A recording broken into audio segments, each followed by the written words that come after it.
Hello friends, I am Priyanka and you are watching Priyanka's teaching. Friends, today I am going to explain you the poem Rain in Summer. This beautiful poem is composed by Henry Wordsworth Longfellow. Friends, he was born in Portland on 27 February 1807. Okay? Friends, today I will explain you the poem and first of all I will do thorough reading of the poem and after that I will explain you the poem line by line. Okay? So be with me. How beautiful is the rain after the dust and heat, in the broad and fiery street, in the narrow lane. How beautiful is the rain. How it clatters along the roofs like the tramp of hoops. How it gushes and struggles out from the throat of the overflowing spout.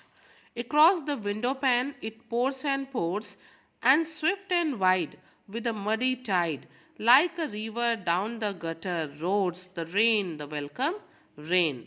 Henry Wordsworth Longfellow. Friends, इस poem में जो poet है वो एक गर्मी के बाद, ठीक है, गर्मी में जो पॉल्यूशन, जो डस्ट, एक हीट, जो गर्मी होती है उसके बाद होने वाली बारिश को जो है वो डिस्क्राइब करता है कि बारिश कितनी सुंदर है. And he shows his enthusiasm and his Joy, okay, through this poem. वो इस पोएम के थ्रू अपनी खुशी को, अपने जॉय को जो है वो शो करता है. Means he wrote the poem Rain in Summer because he was thrilled by the rainfall on a scorching day. Okay, now I will explain you the poem line by line. Come on the first stanza and be with me. How beautiful is the rain after the dust and heat. Okay, poet यहाँ पे कहता है कि गर्मी की धूल भरी हुई गर्मी के बाद से जो है, समर्स के बाद, इतने ताप के बाद जो बारिश है वो कितनी सुंदर है. In the broad and fiery street, in the narrow lane, how beautiful is the rain. ठीक है, कि चौड़ी चौड़ी सड़कों पर, आग उगलती हुई सड़कों पर, गर्म सड़कों पर, पतली पतली गलियों में ये जो बारिश जब होती है और सारे डस्ट को क्लीन कर देती है तो वो बारिश कितनी सुंदर लगती है. Okay, means he describes that how rain and shower soothe him from the summer's heat and pollution.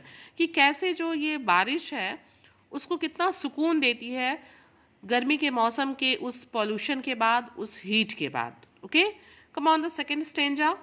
How it clatters along the roofs like the tramp of hoops. How it gushes and struggles out from the throat of the overflowing spout. Friends, इस stanza में जो poet है वो बारिश के छत पे गिरने की आवाज़ को किससे कंपेयर कर रहा है?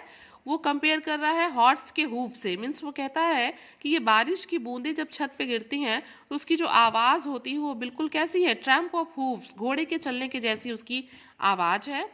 How it gushes and struggles out from the throat of the overflowing spout.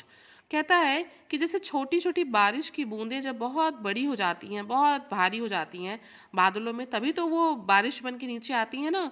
तो यहाँ पे पोइट कहता है कि वो कितनी गशेज, कितना स्ट्रगल करती हैं, कितनी तेजी से जो है वो बादलों के मुंह से निकल के तेजी से अर्थ की तरफ आती हैं. Means he describes how the rain falls from the sky as though it is liberating itself from the overflowing clouds in the sky.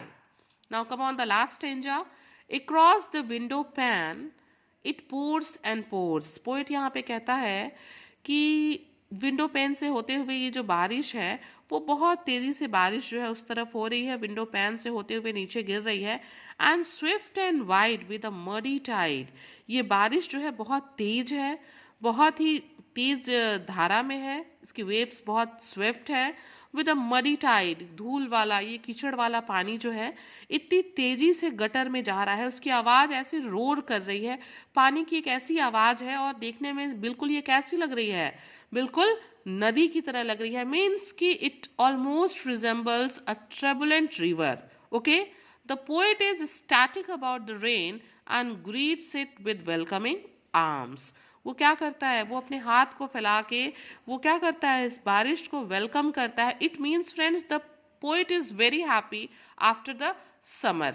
We can say that the value of rainfall after a blazing hot day is the theme of the poem Rain in Summer. Okay, the poet highlights his joy after a strong downpour. वो क्या कर रहा है, वो अपनी खुशी को show कर रहा है, वो अपने जॉय को, इंथुजियाज्म को शो कर रहा है किस चीज के बाद, after a strong downpour means एक तेज बारिश के बाद, ठीक है, गर्मियों की एक तेज बारिश के बाद उसकी जो खुशी हो रही है वो इस पोएम के थ्रू जो पोएट है वो शो कर रहा है. Okay friends, if you like the poem, if the explanation is fruitful for you, please do share to others, and very thank you for watching.